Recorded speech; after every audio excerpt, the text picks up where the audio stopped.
Welcome to the ADG podcast. I'm Jacob. And I'm Darren. And we're here for another episode 9, the biggest episode yet. This is going to be... This is a giant banner hanging over our episode right here. Exactly. This is going to be a star-spangled episode, Jake. You say star-spangled? Is it an American show or something? Oh, we're worldwide. We're all over the place. We're worldwide. Mr. Worldwide. Look at that. Yes. So we have Canada, U.S., wherever you're listening to, we thank you. We hope you enjoyed this week's episode. It's a king-size, super-sized type of episode. That's right. And it's a special episode 9. And find us everywhere at ADG Podcast, YouTube, Instagram, iTunes, all social media, Twitter. You definitely want to check all that out, especially after this episode, for the multitude of links to everything we talk about, to all of our special guests. Hint, hint, it's going to be a giant, giant show. So, Darren, let's kick it off with sports. Let's do it. Sports. All right, so let's talk about the final dagger for MSU in the Final Four. MSU. Oh, you actually want to talk about that? Yeah. That was embarrassing. You know what? It's like watching a Michigan game all over again. Yeah, but at least I get to enjoy, an extra game from my Spartans. So That's my true. Spartans went down to Texas Tech, who eventually they lost to the national champions, Virginia. So congrats to Virginia on winning the national title. No, Well deserved. not at all. Especially after last year when they became the first team who was a number 1 seed to get knocked out by a 16 seed. So pretty good redemption for them winning it all this year. Well, it felt like a weird tournament, let me tell you. It just felt weird. It was very up and down, and a lot of teams that you didn't expect to be in the Final Four, like Auburn, made an incredible run. So that's why they call it March Madness, Jake, because you just never know. You just never know. I have to mention them because they just are off to such a hot start. The Detroit Tigers are actually in first place as of right now. They're tied for first place in the Central Division at 7-4. So Tigers are off to a surprisingly hot start. Great pitching, great defense, timely hitting. Will it last? Probably not, but it's fun while it lasted. That's So right. we'll see what happens. That's the only thing I ask. Just be competitive at the ballpark. Put on a good show for the fans that come out to see you, all 7 of them. So everything's going to be great.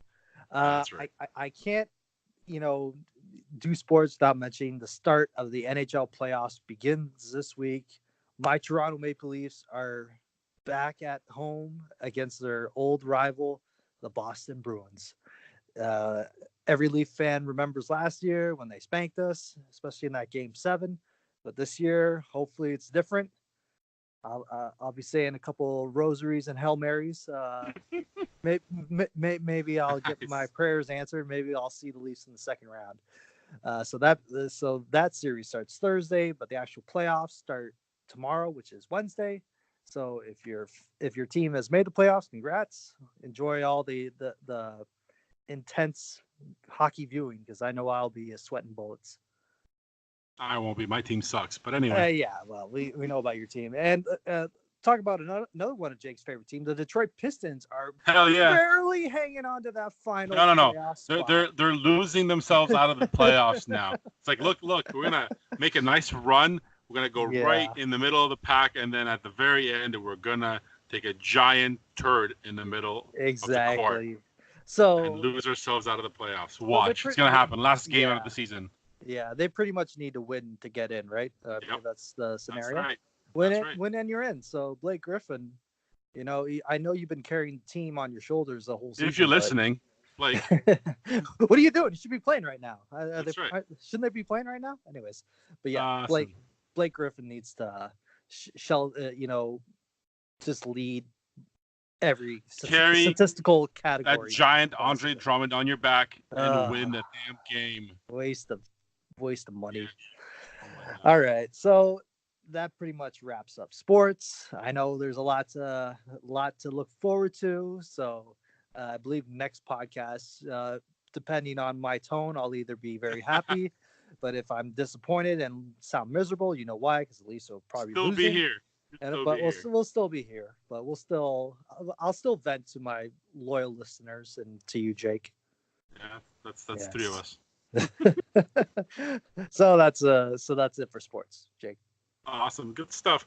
And so we should probably cover the giant sporting entertainment event that happened this past weekend.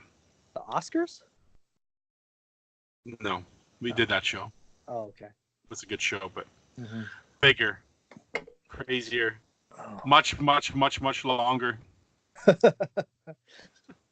It's like Titanic ×2 and then some. And it also sank at certain points. So. But anyway, I think we need some better input into that world, because you and I are just not enough for this. So we need more specific input from someone much better informed. Exactly, and who was there. So from us talking about WrestleMania 35 to someone who was actually there in MetLife Stadium, the pride of Pickering, Ontario, Chris Van Vliet joins us on the ADG podcast. Chris, how are you, sir? I'm doing great. Thanks for having me on. Although, now that Shawn Mendes, is from Pickering, I don't know if I'm the pride of Pickering anymore, or if I ever was. Well, you were the original before Shawn Mendes, so there you go. Yeah, I'll take it. I think Shawn Mendes deserves that title, guys. I'm sorry. So Chris, before we jump into all the great WrestleMania stuff and all the great interviews that you've done over there, tell us, how did you get involved in entertainment reporting, and how did your career begin from a guy who was on Sun TV, I believe you guys you did a show there, to Miami and being an entertainment reporter on a Miami news station?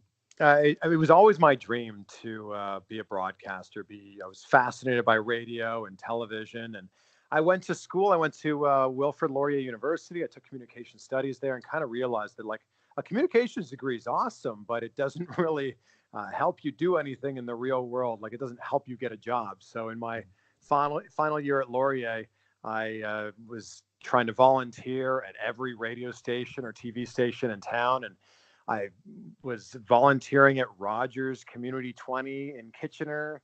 And a radio station there, 570 News in Kitchener, said, "Hey, we don't take on volunteers, but how would you like a job?" And I'm like, "Yeah, okay, sure." Nice. They're like, "It only pays $8 an hour," and I'm like, "Well, that's $8 more than I thought I was going to make." So that was my final year, my fourth year at Laurier, and just kind of getting my feet wet in the industry and really getting into it. And I learned so much more in the actual world than I learned in a classroom. And no disrespect to Laurier or to university, but me actually going out and chasing after it kind of became the thing I kept doing in my career. From there, I talked my way into an internship in Peterborough at Chex TV. That internship turned into a job. Within 2 weeks, I was on TV in my internship. Wow. From there, I was hosting a show, an MTV show, or I guess it was MTV2, a Much Music show in Vancouver called 969. It was on their Razor channel. I was on Sun TV. And in between the job in Vancouver and the job in Toronto, I got laid off. Our show got canceled. And I was like, well, this sucks, because I was doing the thing I really wanted to do, which was be on TV. And I kept auditioning for jobs and getting in the final 2 and the final 3 and not getting hired. And I thought, well, if I can't get a job here in Canada, I'm going to try to get an agent in the US and, try to search for something there. And that's kind of when the wheels got moving. I got an agent in the US, and I ended up auditioning for a whole bunch of stuff there. And to make a long story short, I got a job in Cleveland as an entertainment reporter. And now I've been working in Miami for almost 5 years now. And it's been, it literally is a dream come true, this type of job. I've been to the Oscars 5 times. I've covered the Grammys 4 times. I've been fortunate enough to win some Emmy Awards myself. And as a big wrestling fan, I get some access to be able to talk to some of our favorite superstars. Exactly. Some access is a really big understatement from what we see online. You do an amazing job interviewing everyone, and we will definitely get into that. But I think you're an excellent example of what hands-on experience really can do for someone. Darren and I also have journalism diplomas, and we totally agree with everything you said. And it's a totally amazing story of how you want something, you go out there and do it, get your hands on experience, and look, just like that, a lot of hard work, and you still do an amazing job. No, and thank you very much for that. The job in Vancouver, which was like, that was hosting a national show, and I was 23 years old at the time. I actually lied to get that job. It wasn't like a bad lie. I didn't like say, I worked somewhere I didn't or went to school somewhere I didn't. But I knew the person that was doing the hiring because their name was on the application. And I sent in my stuff, and I didn't hear anything back for a couple of weeks. And I thought, you know what? I think my demo reel's strong enough that I should at least get an interview. So I called up. It was City TV in Vancouver, and I called them up and I said, "Hi, is Catherine Peterson there?" And they said, "1 moment, please." And I'm like, "What? I can't believe this is actually going to work." And she actually answered the phone, and I said, "Hey, I sent my stuff in 2 weeks ago. Have you had a chance to look at it?" And she says, "No, we haven't, but we'll get back to you when we do." She sent me a follow-up email, and in that follow-up email was her direct desk line. So I waited another week, and I called her back directly at her desk and said, "Hey, I'm wondering if you had a chance to look at it." She says, "Yes, I have." I said, "Well, great. I'm actually going to be in Vancouver next Thursday, and I would just love a chance to talk to you in person." And that was a total lie. I wasn't actually going to be in Vancouver. It's a 5+ hour flight. I had no money to actually buy this flight. And she goes, "Well, if you're going to be here, we might as well chat with you." And that it was me showing that initiative.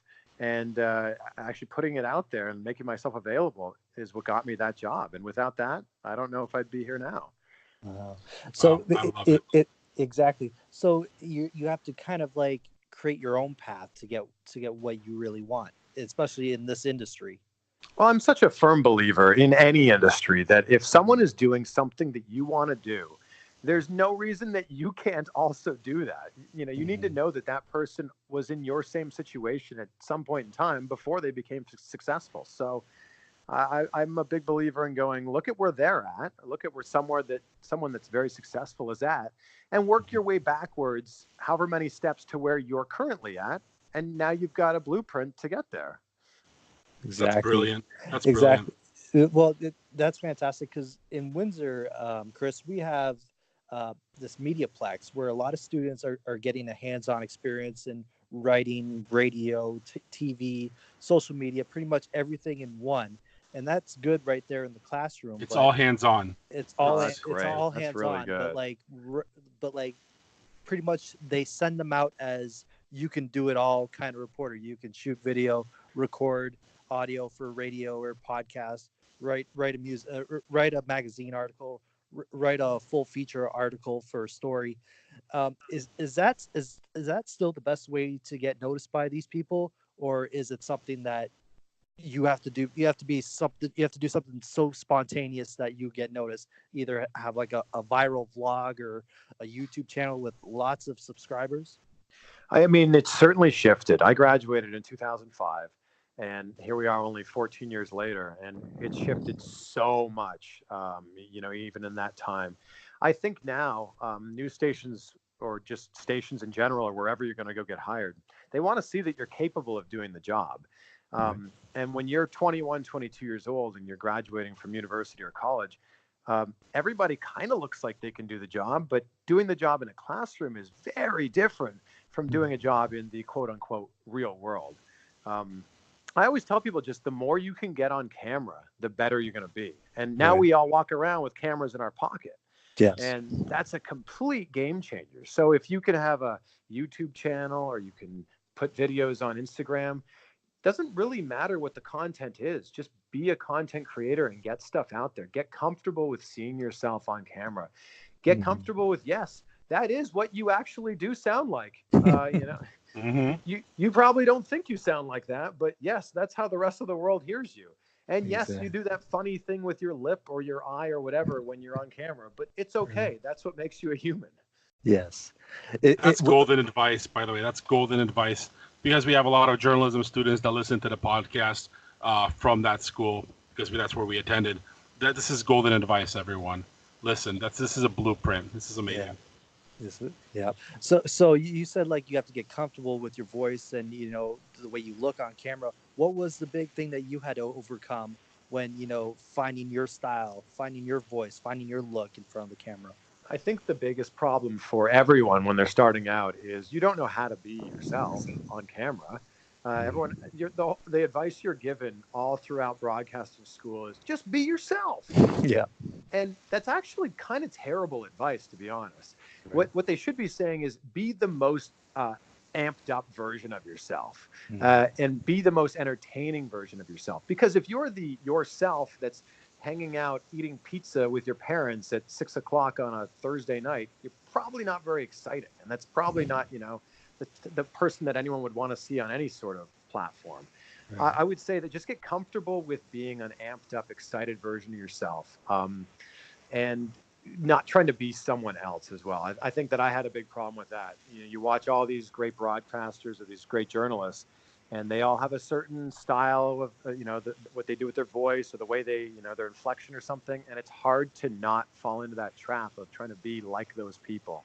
The best way you can do it is just repetition. You just have to do it time and time again till you realize. And it probably takes a good year and a half of being on camera all the time to go, oh, wow, that felt really good. And if you're not looking back on stuff that you shot a month or 2 or 3 or 6 months ago and cringing because it's awful compared to what you're doing now, you're not progressing. You're always a school of broadcasting today. Yes, exactly. So you're always trying to improve yourself in everything you do. So Chris, I gotta ask, trying to merge two things with you creating your own style and your love of wrestling. What was it about wrestling that kind of like drew you into it? Was it the characters? Was it these athletic guys just doing whatever it takes to entertain people? Yeah, it was a little bit of both of those. I was blown away by the larger-than-life personalities and the athleticism. I mean, I played a lot of sports growing up. I played hockey, of course. I played baseball, and I also was a high school wrestler, which is funny because there's a real paradox there. You're wrestling, but you're told to not like pro wrestling.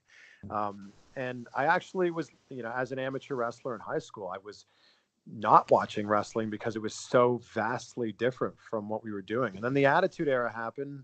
97, 98, Austin and McMahon and The Rock and everything else. Yep. And I was so hooked. I watched so much of it.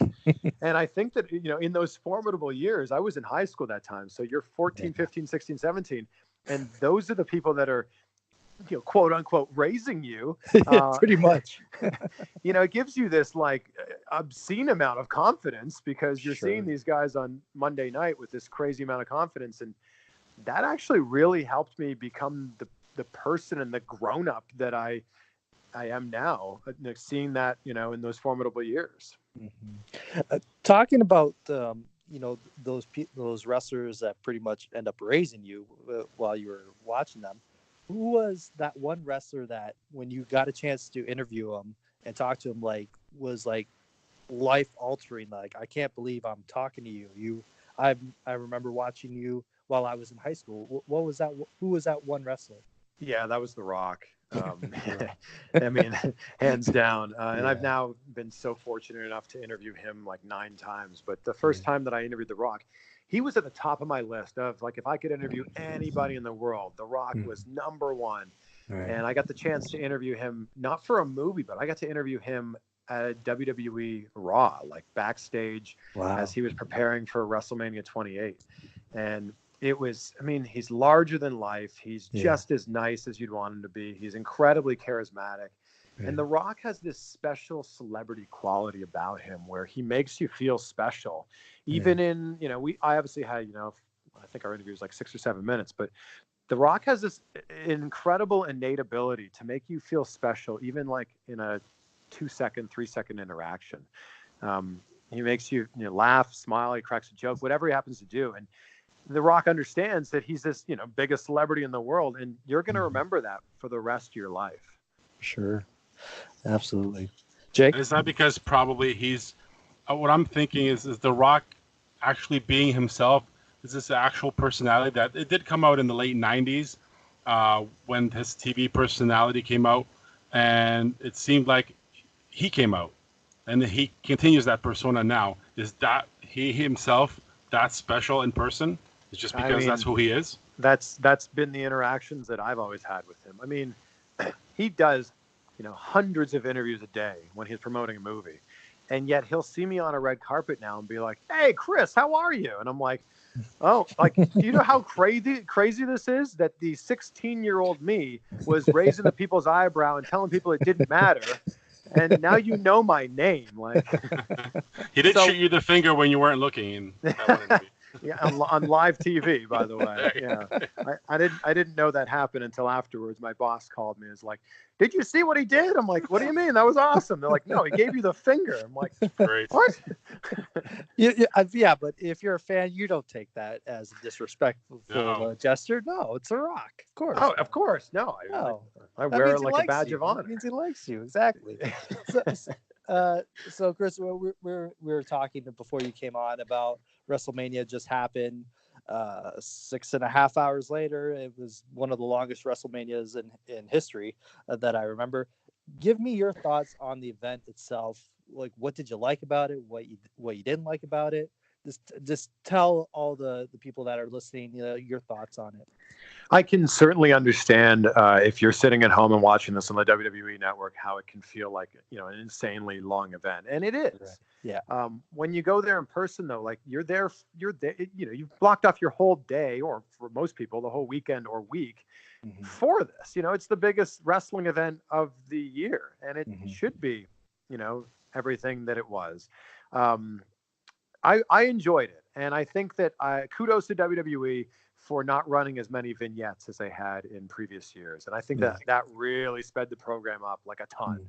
Because if you're going to have 15 matches or whatever they had, and all of them had vignettes, and all those vignettes are going to be 3 to 5 minutes long, that's an extra hour right there. Yeah. The crowd was insane during the Kofi Kingston Daniel Bryan match. Oh yeah. And what I thought was most interesting about that is, Kofi's really only been in this main event spotlight for the last month and a half, 2 months. The crowd doesn't really know what to chant. Like, we've never really done a Kofi Kingston chant. Right. So that's true. It was kind of interesting to see the crowd go from a "Let's go Kofi" to a "Kofi Kingston," and like they hadn't really figured it out. There was also New Day Rocks in there, and I thought that was really interesting to see.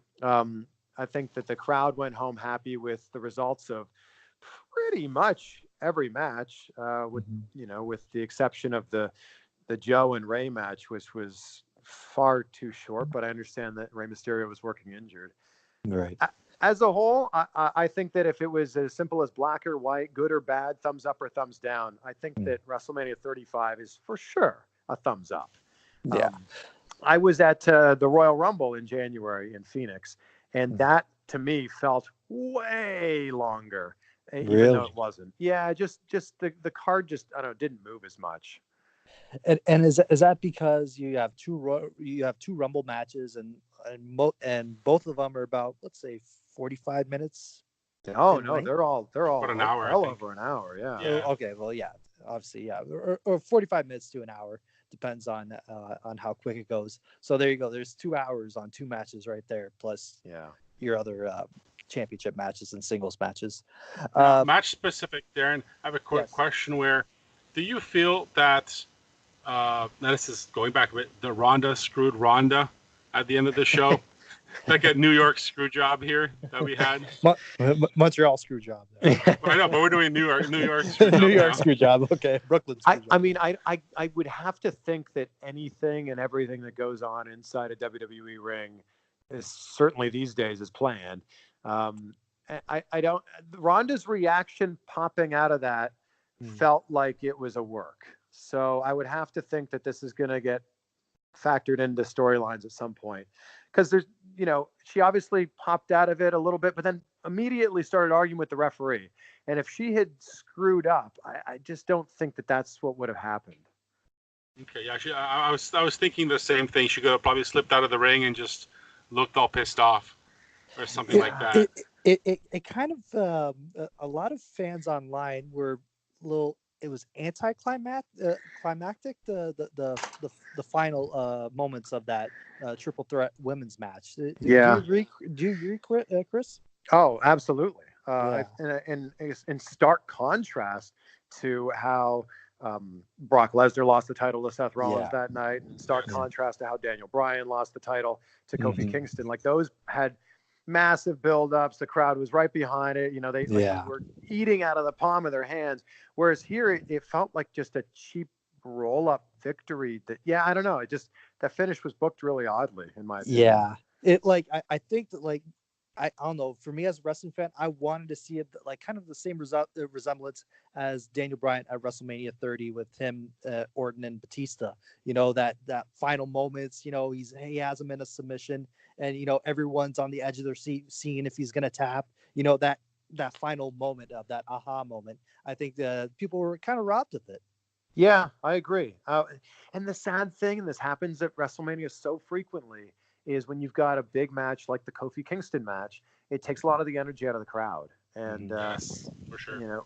You know, when this main event doesn't start till close to midnight and doesn't end till after 12:30, you know, it's tough. That crowd's been there, most of them, since I think the doors opened at 3. So, you know, you've been there probably all day. If you took the train there, you probably left your hotel at like 1 or 2. And now it's almost 12 hours later.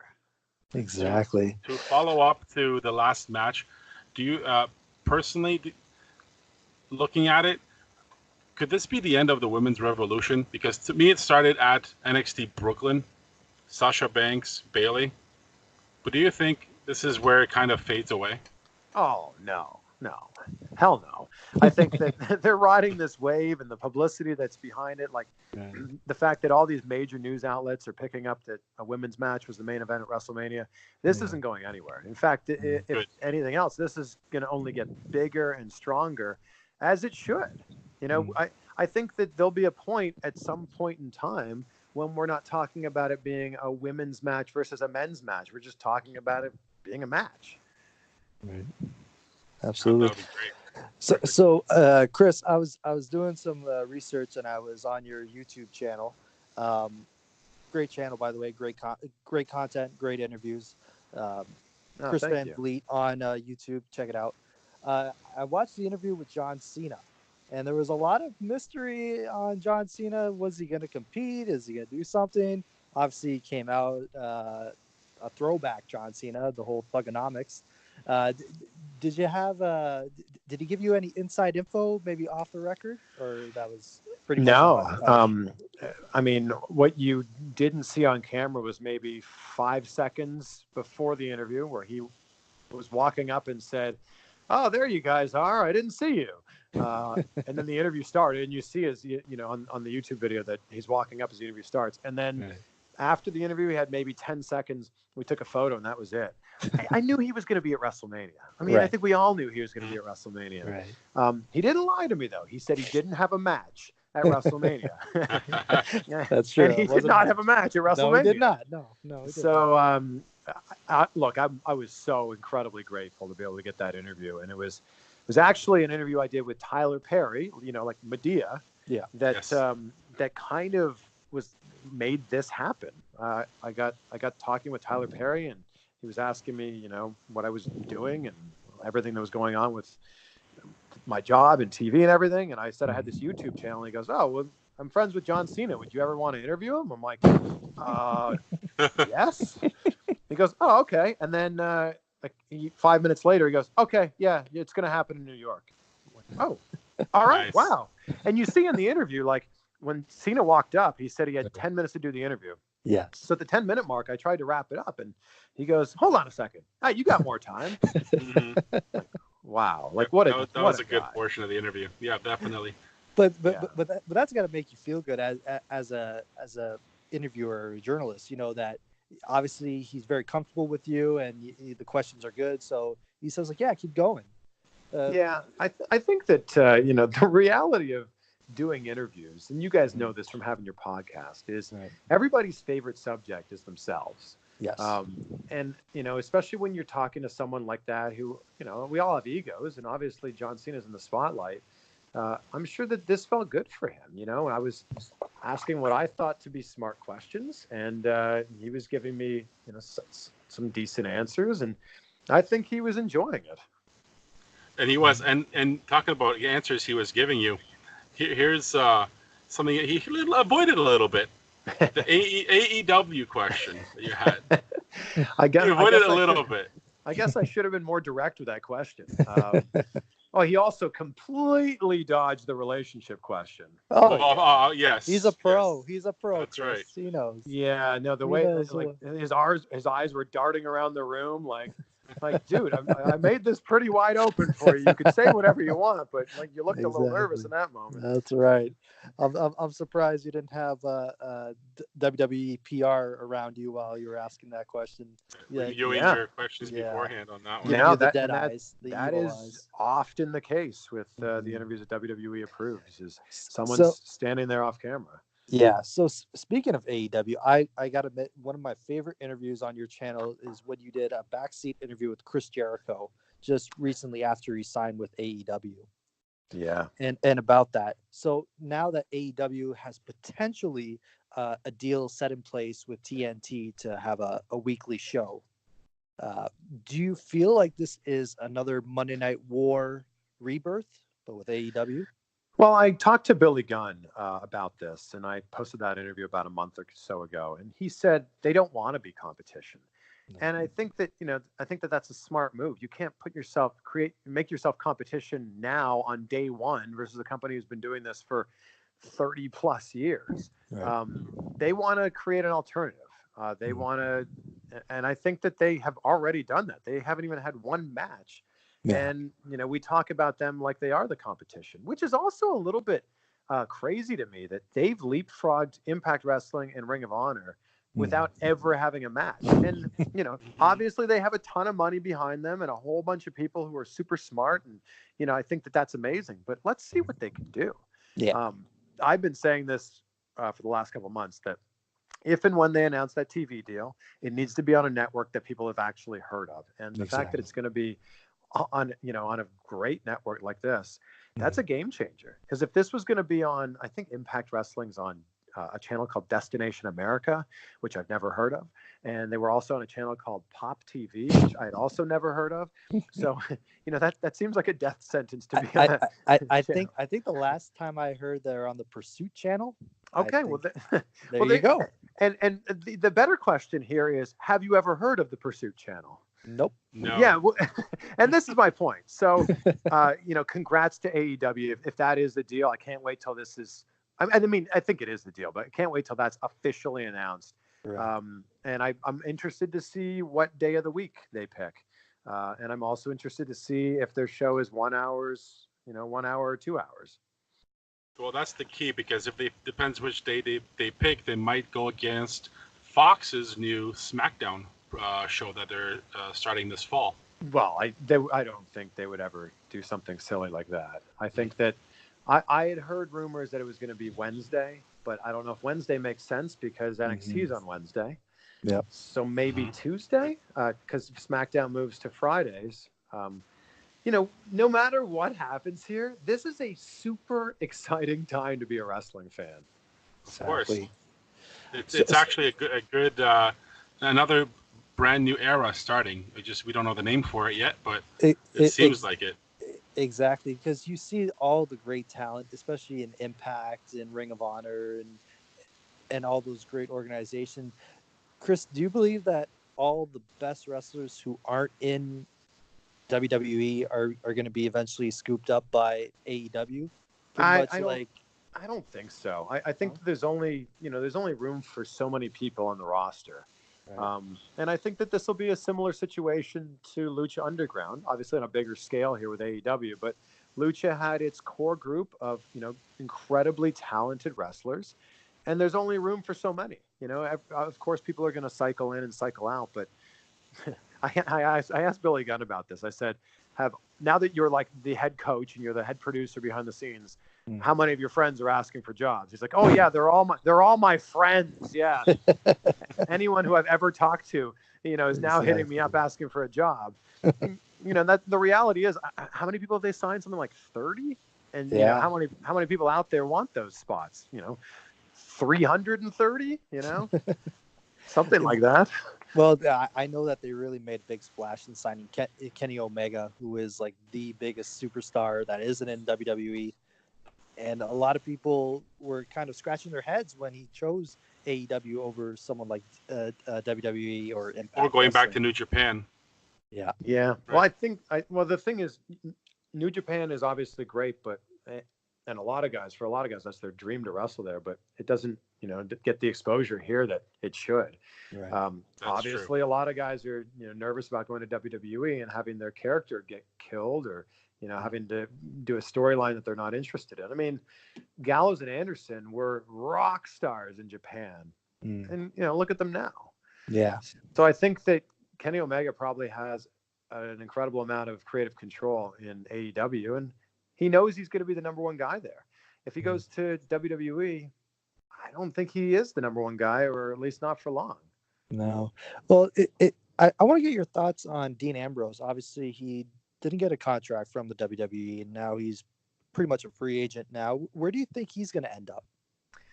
Yeah, that's going to be interesting. Like, I still don't know if that's official. I still don't know if that's a work or a shoot. And I love that we're living in an era where we don't know what the actual deal is here. It just doesn't make sense to me for WWE to get out in front of it and go, yeah, this guy's leaving us. Why would they do that? Like, what benefit is there for WWE to say Dean Ambrose is leaving? I don't know, the case there. I'm also, his wife works in WWE, and I'm sure she's under a long-term contract. I can't see him, just going home and, going back to Vegas and just sitting in their home while she's on the road like that. Right. This is a company that covers all angles usually when things like this happen. So, yeah, if I had to, guess right now, I would say that this is some sort of a work, and this will be either worked into a storyline or he'll just be quietly re-signed or something like that. Because I just don't, it doesn't make sense for them to announce he's leaving. Right. Chris, I want to get your thoughts on NXT TakeOver Brooklyn, which I thought was one of the highlights of the WrestleMania weekend, especially the Johnny Gargano Adam Cole best 2 out of 3 falls match. Why are these guys still in NXT? They should be up on the main roster. Yeah. So first of all, TakeOver was the show of the weekend. Oh, for sure. It was hands down. Every match was a main event. Yes. I actually think War Raiders versus Ricochet and Aleister Black was the best match. You're preaching to the choir, brother. That's right. And they have raised the bar with that match and a lot of the other matches they've had, but with that match specifically, they have raised the bar so high for tag team wrestling. And I'd love to. I can't wait to see what they're going to do next. I interviewed Johnny on Sunday, 2 days after he won the championship, and he's been a friend of mine for years, since I lived in Cleveland, and I was a ring announcer for him at an independent wrestling company in Cleveland. And Johnny will tell you straight up that NXT is the main roster. NXT is just the third brand. It's Raw, it's SmackDown, and it's NXT. And I couldn't agree more with him. And look how many times we've seen guys go, get quote unquote called up to the main roster, only to have, terrible matches and terrible storylines. Tyler Breeze is one that immediately comes to mind. Love that you brought that up. You're right. Like Perfect 10 Sean Spears, was so over. Or Ty Dillinger, Sean Spears, is the name he's working under now. Ty Dillinger, another example. A guy who was so incredibly over, goes up to the main roster, and there's nothing for him.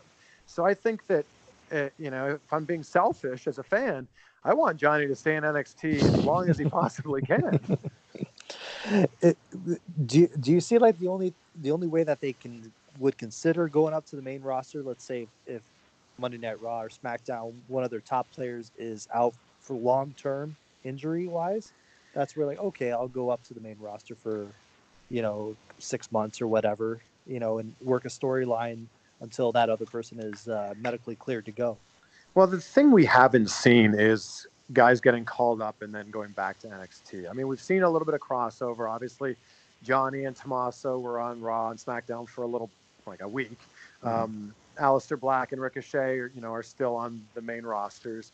But the thing, it's kind of the kiss of death if you're really good in NXT and you get called up to Raw or SmackDown and you don't succeed there. They just kind of go, well, he didn't succeed. That's it. They don't ever send you back to NXT.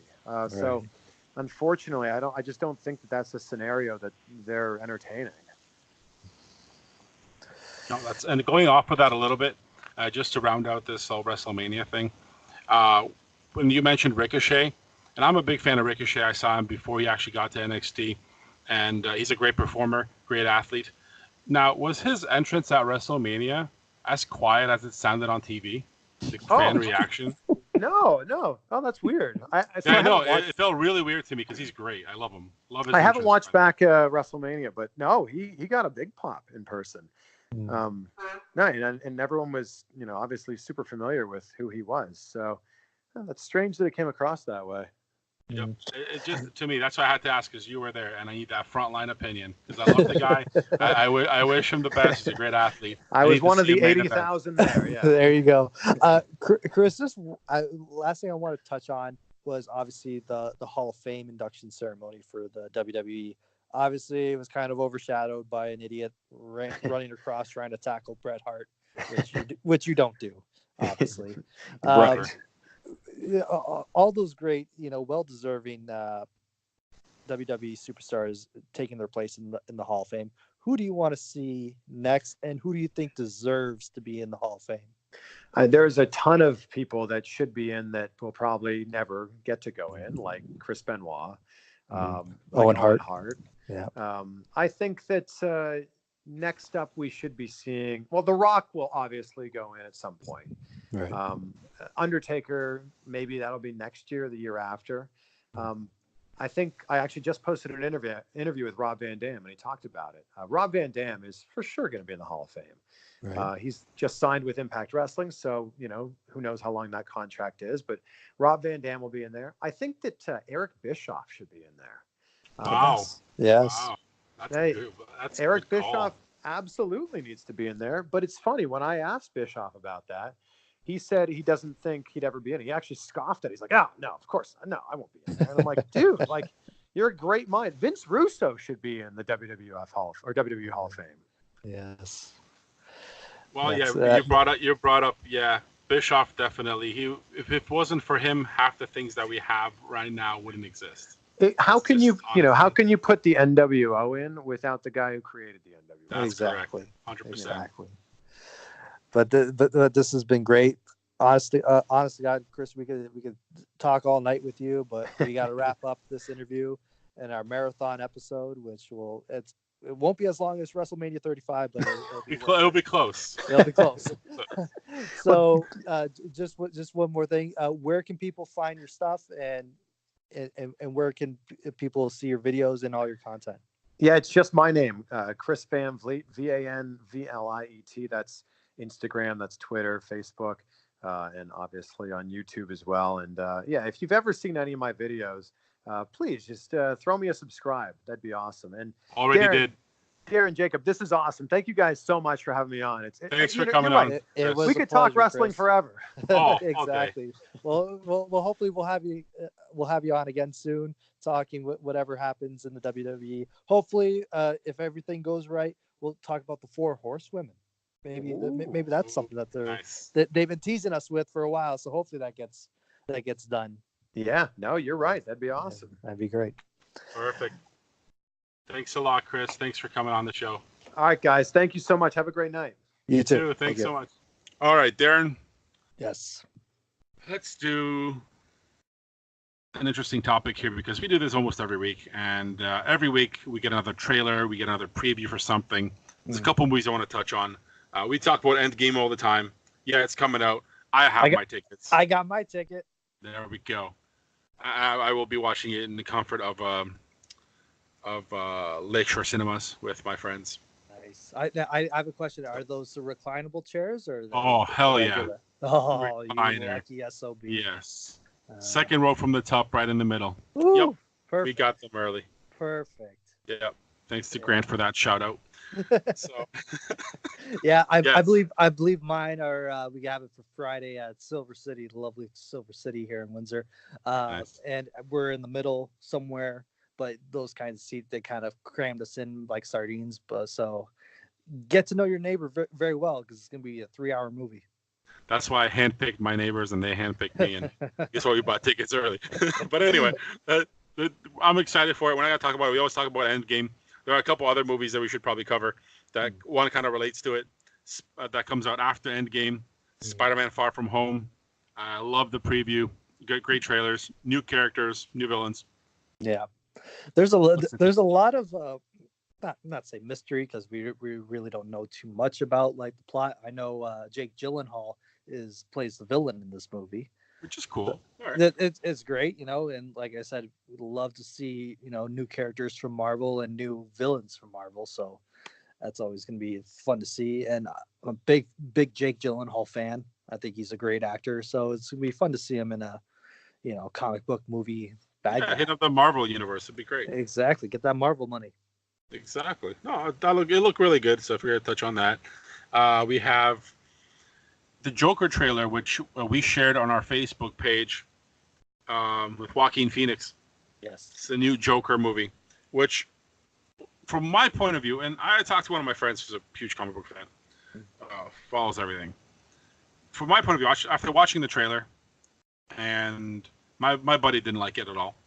I think it's a separate universe that they're trying to get into here, right? Like a alternate universe here, right, with this Joker story, because it builds up and then it just finalizes with this character. But the build up to it is very fresh, very I don't know what the word for it is, showy, artsy. Yeah, kind of. Yeah. Well, and to follow up on that point, it is being directed by crap, I can't think the guy that did the Hangover movies, Todd Phillips. There you go. Okay. Todd Phillips is directing this movie, and so for him to put his own spin on it and really show an early young Joker and how he wanted to be good, and just wanted to be a good person, but he was just tormented day in and day out until he just drove himself insane. I'm gonna be interested to see the transformation. Like, when did he stop being himself and he became the Joker? Right, and the trailer kind of shows you all those little points in time where he kind of transforms. I think the beginning it looks weird to start. The trailer's kind of weird to start. You don't know where this is going. The only thing that got me to make this as a positive thing that makes me want to see the movie, and I want to you should see the trailer. There's nothing spoiling it here. The trailer, the very last few seconds of the trailer, when he's in full character, looks amazing, and I think that's what's going to bring people in to watch this movie. Because when Joaquin Phoenix, I don't know if it would be my choice to play Joker, but at the end of this trailer, it's like looks like a good choice. True. And of course, like you said, it's an interesting choice, and I think Joaquin Phoenix is an amazing actor. He really goes in depth with his characters, a little like how Heath Ledger really went into the Joker. That's right. Obviously, this is not a Heath Ledger style of Joker. He's making it his own character. So that's going to be great to see. And just to see how, like you said, how Todd Phillips puts a spin, because the Joker has been done so many times, to like from Jack Nicholson to recently, which with Jared Leto, which I thought was just awful. Just one of the worst Jokers I've seen. Really? I actually didn't mind it because I think he was pretty good in it. I would have liked a standalone Jared Leto Joker movie. Maybe he was buried by everything else in that movie. Yeah, that movie wasn't good by any means. No, I just think that, I don't know, he could have done a lot more with it, or maybe he didn't really have the freedom to make it his I think we needed more. We needed more. But, we agree to disagree. I didn't think he was that good. You obviously liked it. So we might find out. We never know. They might make it. Who knows? Well, they're trying to revamp that whole Batman saga after the whole Ben Affleck kerfuffle. Yeah, good luck. Yeah. What a So shit show who DC is. who knows what DC is thinking? I know that they're really attaching their wagon to Wonder Woman right now, and especially all this Shazam. Shazam with all the success of Aquaman 2. So they have a couple of irons in the fire. So it's gonna be interesting to see what they do with the whole Batman saga when if it ever comes out. Good. Now there's another movie. Now that we're kind of in not everybody's into heroes and villains and all those other movies, but on a scarier note, and one of my buddies sent me this trailer for a movie called Brightburn. And before I even saw it, my friend told me like a little backstory of what this might be about.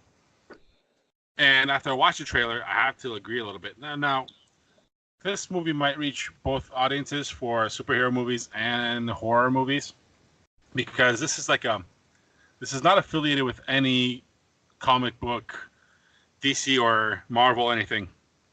But what it looks like, what the story seems to be, is a Superman-like being coming to Earth and becoming evil. Mm. So, like a supernatural human being coming to Earth and becoming evil.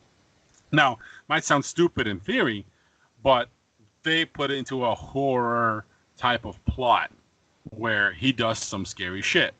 Now, we're going to post a link of the trailer on our Facebook page, and you got to check it out. It's really well done. Loved it. Scary. I think it's a great idea because you don't have to be a giant comic book company to put out these types of movies. It's scary. It's innovative. It's creative. I think it's going to be a big hit. If it's not going to make that much money, if we can help out, make it like a little underground thing and it gets a lot of viewers, it actually looks like a really good movie. I might be wrong, but hopefully I'm not. When it comes out, we'll find out. But it looks like a really good movie called Brightburn, and we'll share that trailer on our page. Awesome. So check that out. So from movies, we are going to transition to this week's music. All right, so joining me today on the ADG podcast for our music feature for this week is one of the 3 group members of Voyce Memos, an independent band that we're going to feature today. It's Richard Borger. How are you today, sir? Good, Jacob. How are you doing? I'm doing excellent. Really looking forward to this interview because you know what? I watched your brand new single. I watched the video for Division, but we're going to talk about that in a little bit. First, so I really want to know, there's a trio of you guys for Voyce Memos. There's 3 of you. And how did you and the other 2 group members come together? Yeah, so it basically started that I was very interested in music production. So we all, at the time when we met, worked full-time engineering jobs actually in Houston. And I started getting that itch of, man, is this really what I want to do? And kind of started toying around with different ideas of what I like to do. I like to run, I like to rock climb, and I really love music. And music was a thing that just kind of kept sticking. So I decided to start investing in building up my own home studio, which I have now. I built it up all by myself. I did have a mentorship with another Houston local artist and producer. His name's John Allen Stevens. If you haven't checked him out, he's also an awesome artist and producer. Produced for people like the Suffers and some other big names. So nice. That's awesome. Yeah, definitely. He's a great mentor. So I learned a lot from him, and after doing all that for about 9 months, almost a year, into 2018 last year, started making my own music. Thought it was really going to be more of a solo type of thing. As I got further along into it, I just thought, okay, maybe I'll have some features of some people coming in and helping me make some of this music. But I met Stephen Mokulis first through some other mutual friends, and he said he was a drummer. Started just coming out and jamming. We started playing together. I play bass and guitar and a bunch of other things, a multi-instrumentalist. But he was playing drums, and we were just jamming out and starting to make a couple songs.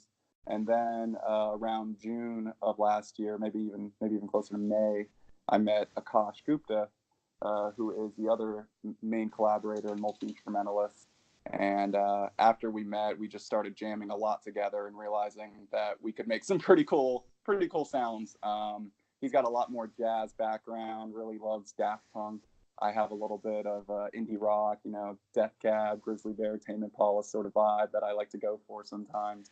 And Steven's just an all-around kind of drummer, was in drumline growing up and other things like that. And when we combined a lot of our styles together, we started getting this kind of interesting indie rock fusion of sorts, jazz and all sorts of stuff. So, right, yeah, and you can hear it in your music. Yeah, you can definitely hear those styles between the three of you.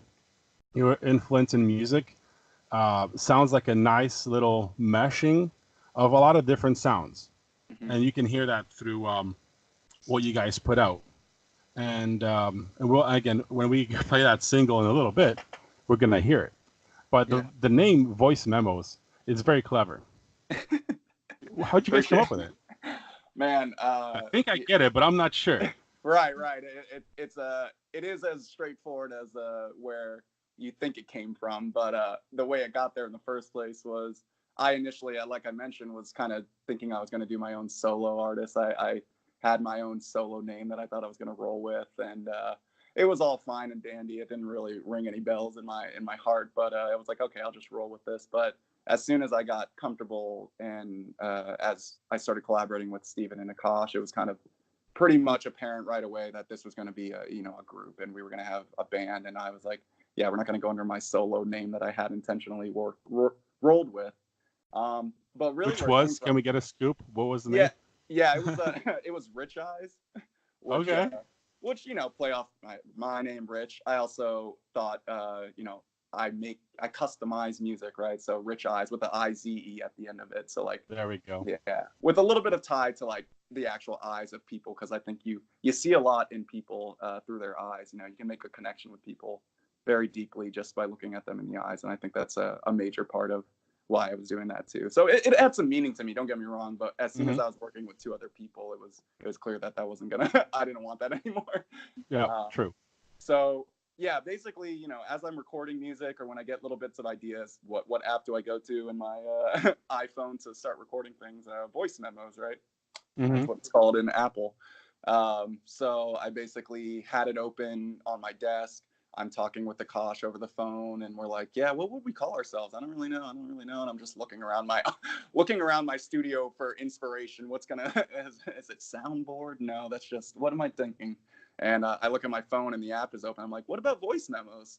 First comment is like, well, I don't hate it, and it just sort of grew on us. And then I was like, yeah, but I don't know if I want to keep it with the I in there. That doesn't feel like I'm just going to be copying the Apple app.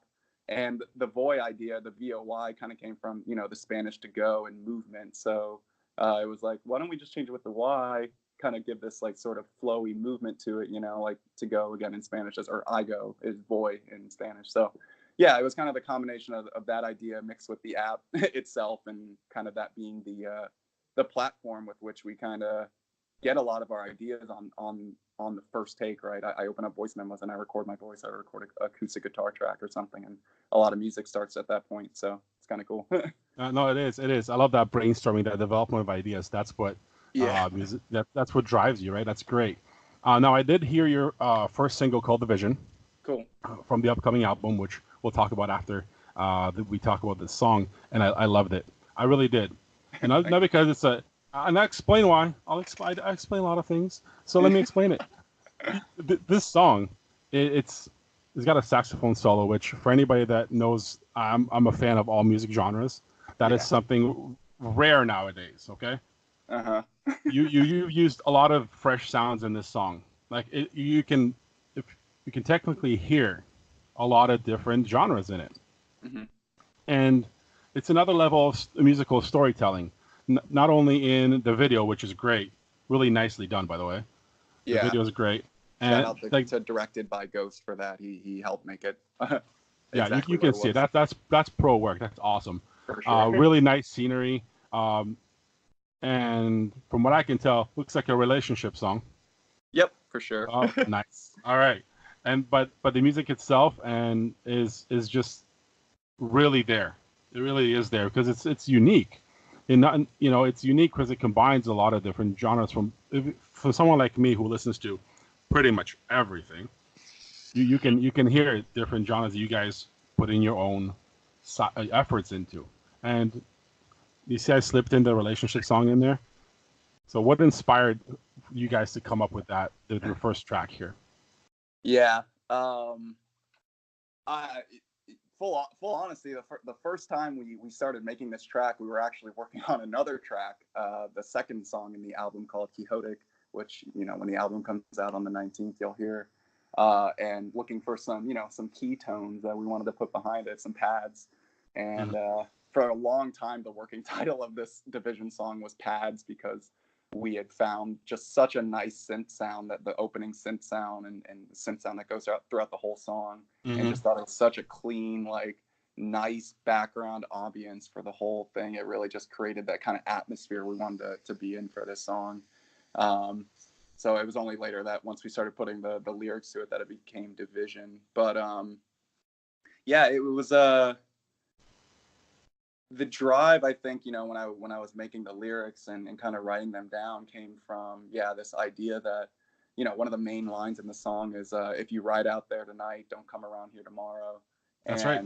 And that really is almost as clear cut as it can be, but it's that idea that if you go out there, and that the video really tells that story, right, too, is if you and I'm not mistaken, that's those lyrics are in the hook, right? Yeah, exactly. Yes. If you go out looking for that other thing that you think might be better, I mean, first of all, I might not be here that next day. You might, things might have changed by the time you come, running back to it. So that was kind of the main idea from it. And we just, when that vocal line kind of stuck with it, that was the main kind of idea that was driven behind it. But obviously in the beginning, with the kind of first verse part coming in, it hits a lot on just the pain and the feeling of that, that kind of first initial, pain of someone leaving, and, leaving you for what they think is going to be something better, whether it be another type of life or another person or whatever it might be. So it was kind of, hitting on that heartstring of kind of the pain of that at first, but then also rising above and saying, you know what, I'm better than that. And if someone is going to think that they got something better to go find, by all means go on, but I'm not going to be here that next day. It's perfect. Like I said, it's another level of musical storytelling, and I'm a big fan of it. And I think our ADG audience is going to be a big fan of it. So what we're going to do right now is we're going to play it for everybody. Cool. So this is Division by Voyce Memos, right here on the ADG podcast.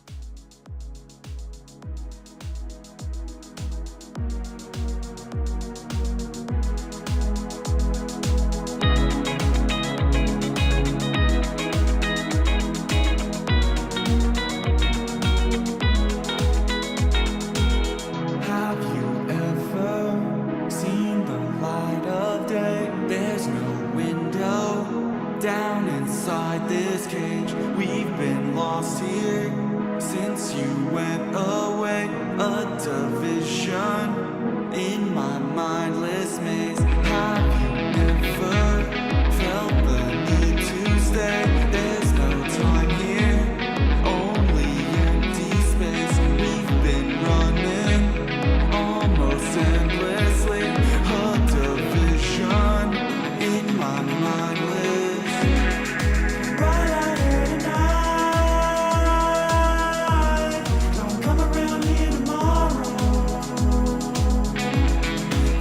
out here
All right, everyone. So that was Division by Voice Memos, and we're still talking to Richard Borger, one of the 3 members of the band, group, I should say.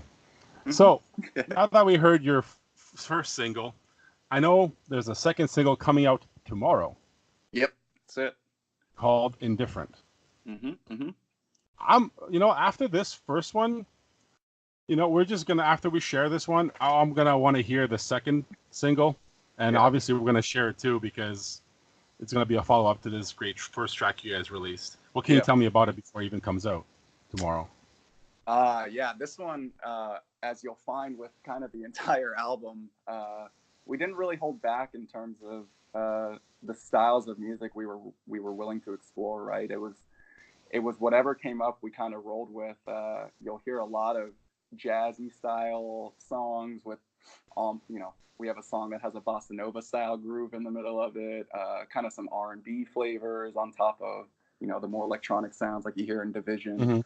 But this song, Indifferent, this is probably one of the most slapping songs on the album. I think it hits on a cool syncopated level throughout the whole song with a very driving bass line. The drums are really full and exciting, and vocals kind of still in that ethereal range. This one's going to be a little bit more upbeat. Still got a little bit of a serious tone in terms of the vocals and the topic of interest. It centers around the idea of how a relationship can be driven by the other person being literally indifferent to it.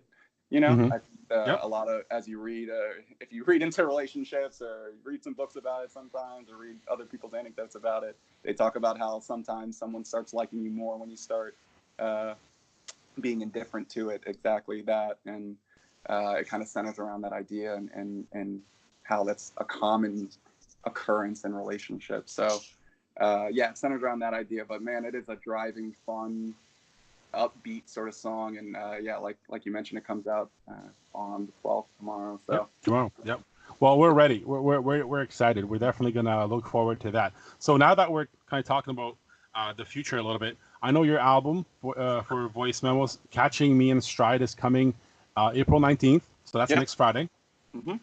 So you've mentioned some of the things about the album, how the 13 tracks on it will have a different sound throughout the album. What else can you tell me about the release date? Is there anything else coming out before that, or anything particular we should be looking for on the album besides listening to all 13 tracks? Anything that will catch our ear right away when we listen to them? Again, I mean, like I mentioned, there's a wide range of styles, so I think people will find something to connect to on this album in one way or another, whether they're a fan of EDM, whether they're a fan of rock, alternative, indie rock, more jazzy styles and tones, a little bit of R&B. There's some really beautiful acoustic moments on it as well, I think. Perfect. I think again, people from a relationship aspect and the lyrics and what's going on in that level on top of the various tones and styles that we managed to get on there. I think everybody will find something to connect to on it. So I'm really excited for that aspect. We're working on getting kind of live performances squared away. Got some obviously logistical issues with main collaborator being in Boston. Right. And you and I were just talking about that a little bit before we started the show. So right. What can you tell me about that? Because now I was going to ask about you guys touring and having some live dates, because we definitely want to share that with our ADG listeners. So what's the main logistical issues that you guys are having? Right. So when we started this whole kind of project and started really making music a lot together as a group, we had about 2 to 3 months together before the other main collaborator, Kosh, went off to Harvard Business School. So we're based in Houston, me and Steven, and Kosh went off to Boston to go do this, big schooling thing, and it's good for him and happy. Oh, yeah. It does make it a little hard. We kind of have a postal service thing going on where we're sending stuff via email and talking over obviously we have a little bit of technology advanced since then. We can FaceTime audio and there's pretty good quality there. So we use that a lot to continue working on things, but it's really we do a lot of individual effort to make some pretty good starting beats and starting sounds, and we'll send them to each other and just add on top of it together as a collective group. And it's a really cool way to make music, because you start with something and you think you want it one way, and they come over the top of it with something else that you weren't really expecting. And it's it's very interesting, because then I think that's what really melds the styles together. And then when the other person hears it, they're just like, what? Where did you come up with that? You know? Oh, So definitely. that's You're growing really something, exciting. right? It's Yeah, great. for That's sure. awesome. For sure. Perfect. So as far as tour dates go, yeah, we haven't quite set any yet.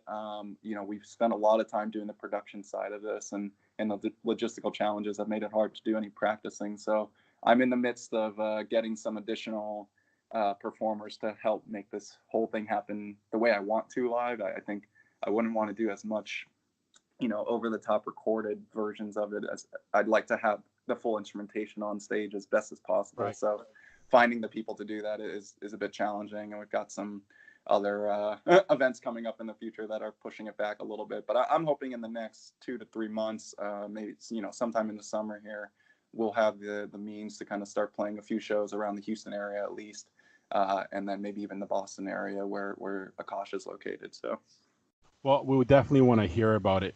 Yeah. So before we go now, Richard, where can everyone find you? What are your socials? Because I know we'll link everything on our socials to where we can find your music through your YouTube and all that other stuff. But give everyone listening right now some ideas where you guys are, YouTube or Facebook or Instagram, anywhere else. What are your hashtags? Yeah. So our main website is voicememos.com, VOYCE Memos. If you're going to look at us on Facebook, it's also Voice Memos Facebook page, so same spelling. On Instagram, you got voice_memos for the Instagram tag. And those are really the main spots you'll find us at. Same if you search on Voice Memos YouTube, you're going to find the video and everything like that. So look for us. I'll be updating links in the bios of all these and the links on the website to all the new music. So you can find us on Spotify, iTunes, Tidal, pretty much all the major streaming services, Google Play. So, yep, Voice Memos. Yep. That's perfect. We will be anticipating that album release on April 19th. That's Catching Me in Stride is the album by Voice Memos. And we appreciate you coming on the show here on ADG, sharing all your information, all your inspirations, and your entire musical history. We love it. We appreciate it. And thank you again for coming on the ADG podcast. Hey, I appreciate you having me, Jacob. It's been an absolute pleasure. Thanks, Richard. All right. And that's that. All right, Darren. So I have a question for you. Okay. You and I coached soccer before for a little bit. I was your loyal assistant. Yes. Right. And I'm obsessed with sports, coaching, and Molding being on young the minds into being superior athletes. Yes. Could not have put it better myself. You're like the Bill Belichick of youth soccer. Wow. I take that. I need that on a trophy. I need that engraved. Well, is it because you cheat? I don't know. Hey, if you're not caught, as long as you got the rings. Anyway. He's classic Eddie Guerrero. Eddie Guerrero, just cheat to win. Lie, cheat, and steal. Lie, cheat, steal. That's you. All right. So why I'm bringing this up, because I know you and I have been out on the field coaching before, way back when. And I did it for a very long time, and my kids are in it and things like that. It's once in a while these videos on YouTube pop up of crazy sports parents, right? Parents fighting on the fields because of whatever, the game or kids or referees or whatever. Right.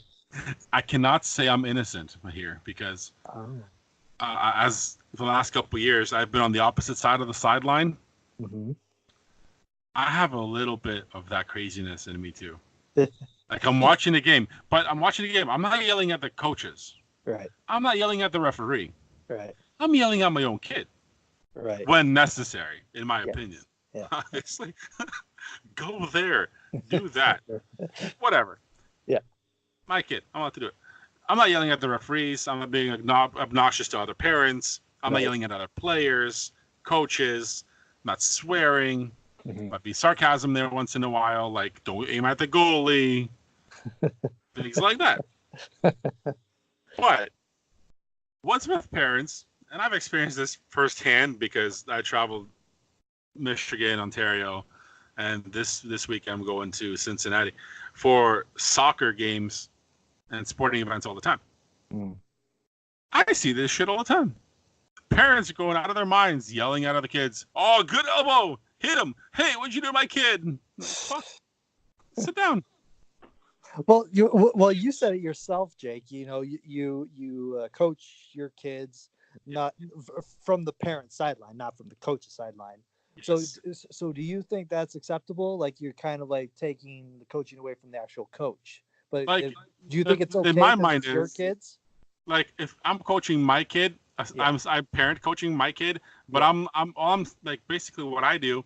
Again, since I have more experience than most of the people on that field combined on any sideline, it's just like I tell my kid where to be in position wise and to look ahead, think of what she's supposed to do. I give him a little tips like take 2 steps here, move up the sideline, throw the ball in. Like I don't need to joystick her into what she's supposed to be doing when she's in the play. It's just to anticipate the play coming. That's where I get obsessive because I love anticipating the play. Like if I'm yelling at her, look behind you, there's a reason. Where's your positioning? Where's the reason? Because she automatically knows if I yell about her positioning, she has to get her positioning between the attacker and her own net. She plays defense like 30% of the time. Right. So things like that. That's just like game strategies, which I'm obsessed about too. Sure. But there's parents that are like, you know, yelling at other kids because their kid got in the way of another kid or like elbowed their kid. Like it's a sport. Things happen. Right. You know, yelling at referees constantly like, you missed that fucking call, or, you know, you didn't see that was fucking offside. What the hell? Things like that. Yeah. I'm not like that. No. You know, there's coaches for that. Sure. You want to disagree with the referee? There's a coach for that. That's the coach's job. The coach should be responsible for making sure the team is prepared to play. And in some cases, you know, not even. But referees are there to do their job. Coaches are responsible, oversee their team. Everybody has a job. You disagree, you handle it. Sure. Parents coach your kid, cheer your kid, things like that. Don't be aggressive to everybody around you.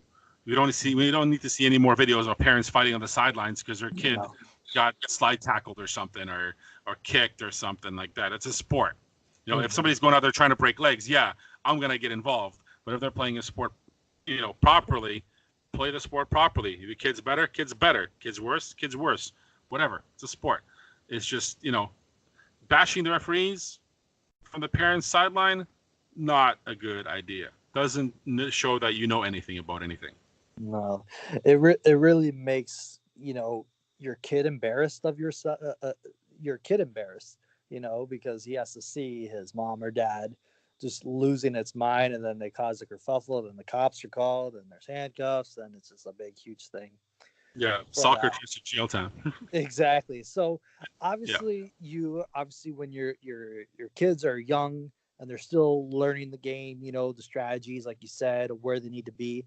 It's like I find that that's okay. Just coach your own kid, or just give them like, all right, you need to be here for this, or you have to be over there when that happens. That's fine. You shouldn't be like talking to other kids. You know, you can encourage them like, great play, good play, way to stay on the ball. That's fine. Positive encouragement is fine. But if you want to be a sideline coach for your kid, just stick to your kid. Don't worry about what other kids are doing, or you shouldn't be coaching other people's children. From the parents' sideline. Exactly. That's my point. From the parent sideline, of course. Right. Yeah, right. Exactly. Now, from the coaching point of view, like you see these YouTube videos of like basketball parents fighting and or football people rushing the field to fight a referee for a blown call. Yeah. This shit happens. It's a sport. Nobody's perfect. Yeah. If they're a shitty referee, which you do get, you know what? Now you know. You learn. You should have a coach that's good enough. If you have a coach that's good, the coach should adapt to the game plan. You shouldn't have a coach at any age level that sits there that just watches the game and expects the kids to know things that expects the referee to do his job properly and any player at any level to do everything perfect. No, you should watch and monitor the game. Your job is to coach. You coach. And then you deal with the issues. You should be able to deal with any issues. Now, with that, I have a confession to make. Okay. I've been kicked off the field by a referee before. I think I've been ejected from a game. I think I was there when that happened. I don't know, but I don't know. I remember this one time because he sent you out to the parking lot. Yes, you had to go stand in the parking lot, and it was me and the other assistant coach that had to finish the game. That's great. Oh, glad you remember that. That was one of the highlights of our coaching career together. Is that Jake just lost it as this referee, probably just some kid in high school just trying to make $20. Very, very old man walking in the center circle of the field, and then this old 80-year-old man was supposed to see the sideline on the other side of the field. No, this guy fucking walked in the circle in the middle of the field and called calls from that. And this is a full-size soccer field we're talking about here. So I can't even see the sidelines. And I'm 6'3" with decent eyesight. And this 70-year-old man's supposed to see it from the middle of the field, just walking in a circle when the game's playing around him. Fuck that. No, yeah, then I get kicked out. Let it go, Jake. Let it go. Let it go. No, damn it. This was like 15 years ago. It's like it's happened yesterday. He's still pissed off about it. I feel the pain. No, it was the only time, actually. That was the only time I got kicked out. Yeah, absolutely. Wow, that's fantastic. It wasn't that bad. No, it wasn't that bad. I just never, he did it so subtly. He did it so subtle, though. It's who remembers this vividly, Darren? No, because come on, it's not every day I get to witness, one of my friends / head coach get ejected, from an actual game. When there's exciting. It was sudden. He was like, out. Get out of here. I like if you're gonna do it, make it official. Throw a chair or something. Do a classic Bobby Knight. If you want to make it real, make it real. Shit, I'm glad you remember that. That's awesome. Yeah. I can't believe you brought that up because I was gonna say should I bring that up? But no, I'm glad you did. Oh yeah, no, we're keeping this interesting. Yes. So with all that. I'll be posting some stuff this weekend on hopefully Jake not getting ejected. I have not been ejected as a parent yet. As a sideline parent, no. My road to coaching is slowly coming back, but I have not been ejected as a parent yet. Does your wife keep you in check when you start to get a little heated? Yes. Yes. Well, I'm glad that she's a sane one in that relationship. Oh, of course. Like you didn't know. No, yeah. Like I get a little upset because I watch the game. I like to do things my way, especially in a sport that I know inside out, like basketball too. But I know basketball inside out. But I love soccer, and again, I stopped my licenses and all that. I love the sport, and I hate when I could do something better. But anyway, that's not the point. And this is going to lead into a perfect top 5. Top 5. Top 5. Let's get it. All right, so my top 5 today has to do with kids and sports. And this is just my personal opinion, so don't sue me. Don't Google articles. I really don't give a shit. I don't like your opinion. This is mine, Darren's show. So, sometimes. It's our show, damn it. ADG podcast. So, top 5 this week. 5 sports I think children should start playing. Early in their early ages, as soon as they can. So I think they're most beneficial. We'll start with number 5. This might be the oddball of them. That's why it's number 5. I think kids should bike as soon as they possibly can. Biking is a great, great sport. Yep. See, a lot of people don't think of it as a sport. They just think as a recreational activity, right? That's right. So, but there's so many things. There's, the BMX and the mountain biking and all that stuff. Yep. And I know people that, who are vigilant when it comes to biking and like with triathletes, where bike is a big part. So to street racers. Street racers. So especially when you're young, you have all this energy and all this endurance build up, and you just need to burn it off. Biking's a great option. That's why it's my number 5. It's awesome. Mm. All right, number 4. And this is something I just played yesterday and today. Basketball. I think basketball is a good sport. It's a lot of hand and eye coordination. Yep. And it should be bigger than it really is. To me, it's one of my favorite sports to play because I'm actually good at it. well, I being think- 6'3" that you are, is, Then I that get helps. smashed on like I did last time I played some one-on-one. Never bet a college kid that you can take him one-on-one on a game to 10. The game ends at 3. Yeah. And That's I'm done. Yeah. Yeah, pretty much. But- Yeah, go ahead. No, I was just gonna say that basketball is, especially in Canada, is increasing more and more in popularity. Obviously, with the Raptors, what they're doing, but also Yes. the young talent. Like, look at Duke and RJ Barrett. All this great young Canadian talent being noticed in the States is just fantastic to watch. That's right. And Michigan has had the Canadian players last couple of years. Exactly. Brisbakis is another Canadian. Yep. Yeah, and he's a freshman at Michigan. That's right. It's a good sport. Now, number 3. Again, that's one of the oddball, but gymnastics, I think, should be an early on type of sport kids should be thrown into. For if any reason, but for the stretching and the balancing, because that will get you through any other sport you will do later on in life. I've never done gymnastics, but those who come from gymnastic programs into other sports are so much better in shape, less prone to injury. Yep. So I definitely recommend gymnastics for kids to start off. Exactly. I remember because I happened to have the opportunity to talk with Olympic gold medalist gymnastic Nadia Comaneci last year when she was in town at the Westby Awards, and she was telling me like when she started, doing gymnastics, she was only like 12 years old, and how she became an Olympic champion at such a young age. She said it gave her a lot of focus and discipline when learning gymnastics at that young age. So that's I think that's more important than anything else. When you teach a kid is discipline and patience. That all comes with learning a sport like gymnastic. Exactly, and that's why it's my number 3. I think it's pretty important. Number 2, swimming. Yes. And both my kids are in this right now. And swimming, just not even for the basic survival skills of treading water. You should know how to swim. There's so much water around us. Not even for the recreational uses, but for the emergency uses of swimming. Yeah, for sure. I think swimming is pretty important. I love swimming, and it's just works all your muscles. It's a good workout. Yep. So that's swimming number 2. Any guesses to what number 1 is? Badminton. Close. That's one of the other only sports that I'm pretty good at. Badminton.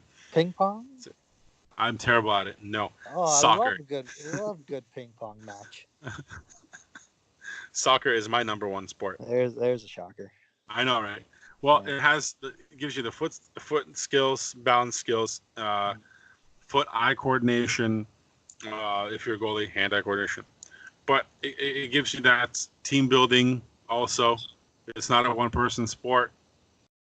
You have a full team. You have to do anything. You have to have support of your teammates, and if done properly, if the coach is right, your team communicates and builds trust and builds teamwork and character.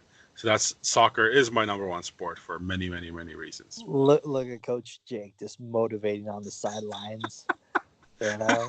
He's got signs like "Play like a champion today." There's no I in team. But there isn't a win. But there isn't win. And if you lose, you're walking home. It's not worth winning. What was it? Is it like not worth winning? No, it's not worth playing if you know you can't win. Oh, it's not worth winning if you can't win big. That was the Mighty Ducks. Was it you can't win big? Yeah, it's not worth winning if you can't win big. Something like that. No, I probably got this wrong. Somebody correct us. No, I'm telling you, it's not worth winning. I'm sorry, it's not worth playing if you know you can't win. That's what Coach Riley told the young Okay, Gordon. hold on. We're gonna mark out here. We're gonna mark out for the Mighty Ducks. Let's get Joshua Jackson, the guy who played Charlie Conway. Do it. Message him right now on Instagram. We need him. Conway. We should really get the coach who said it. Should. We should. Jack Riley. Let's go find Jack Riley. Let him know. But it's not worth winning if you can't win big. That's go. the Hawks bench after the cheer. Okay, all right. I'm sure your quote was in there somewhere too. It was a crazy movie. It All was right. great. Love the Mighty Ducks. I'm gonna find that. I'm gonna find that quote. And I'm gonna send it to you just to prove that I'm right. No, it's fine. We'll do it. We'll post it on our Facebook page. Okay. If anybody else wants to correct us, send it to us. Yes, we are nerds and we do like all the Walt Disney movies. That's right. The Mighty Ducks were great. Yeah. Okay, so that's the top 5 sports I recommend personally. The kids should be playing. So anyway, let's move on. So let's get into our last segment here, and I'm sure you'll appreciate this one. Tying into our entire show, let's end this on a nice little note with our garbage person of the week. Now, no surprise to anybody who's listened to this show today and who's seen WrestleMania this weekend or the WWE Hall of Fame ceremony. And if you're anywhere near any of this on social media, you saw what happened to one of the greats, Bret the Hitman Hart, at the Hall of Fame ceremony, being inducted into the WWE Hall of Fame, was tackled by a guy who just ran into the ring, bypassed security. How? I have no idea. He bypassed security and tackled a man who had a heart attack already in his life, who had a stroke. Bret Hart's not in good shape. No. It's not a guy you want to tackle to the ground, just out of nowhere. But this guy, his name is Zachary Madison of Lincoln, Nebraska, climbed into the bypass security and tackled Bret the Hitman Hart, who is standing next to his niece, I want to say. Yep. Natalia, who is also a wrestler. Yep. And then fucking chaos. As soon as I saw this video on Instagram this weekend, I was like, what the fuck? Who in their right mind would charge a ring surrounded by hundreds of wrestlers? Obviously, well, you can kind of say the same thing. Why do people run across the field during a football game? Right. Was he drunk? Was he stoned? Don't know. But it's a bad look on the security at a WWE. It is. An event. Yeah. Because when you do that, he was better off just keep on running. Yes. He's not gonna. He wasn't gonna get run far across anyway. the cameras and keep on running, because the worst they can do is just tackle you, and then if they catch you, he seemed pretty fast to get to the stage in the first place. But I got to give a shout out to after they all corralled this guy and pulled him out of the ring. Dash Wilder from the Revival tag team calmly, was on the side of him, just gives him a great big uppercut right to the face that really dropped the guy him. went down. Exactly. It dropped him for like those who don't follow. Exactly. Now, those who don't follow wrestling. Right. Those who don't follow wrestling. Yeah. And don't know what happens when you jump into the ring or attack a wrestler in the middle of a show. Beat. Right. Now, the rule is allegedly, and I am just assuming here, wink, wink, this is what happens from many other sources. Right. If you're dumb enough to get into the ring, they will literally beat the fuck out of you. They have a rule. That's what happens. And doesn't matter if there's a match going on or a speech going on. If you get into the ring, you're officially become an opponent, and they will beat the shit out of you. Even with this guy having some MMA background, he got into a ring, and they destroyed him. Exactly. Now he was lucky the cops actually got to, because there was a lot of cops in this event. They got to him quickly, because what usually happens at an event, they drag you to the back, and on your way to the cops, they beat the shit out of you even more. Yes. Oh, you lucky bastard. You lucky bastard. You're still the garbage person of the week. And I wish they'd beat the shit out of you a little bit more, but because you don't do that. You should know better. And if you think it's going to give you any fame, it's not. Now you're marked.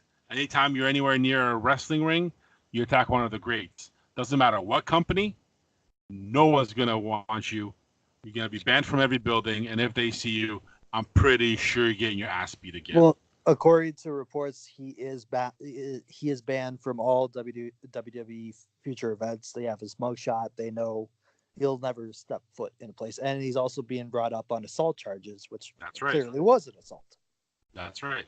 It's on video. It's everywhere. Yeah, it's kind of hard to say that wasn't you. Yeah, we kind of dragged you out of the ring, buddy.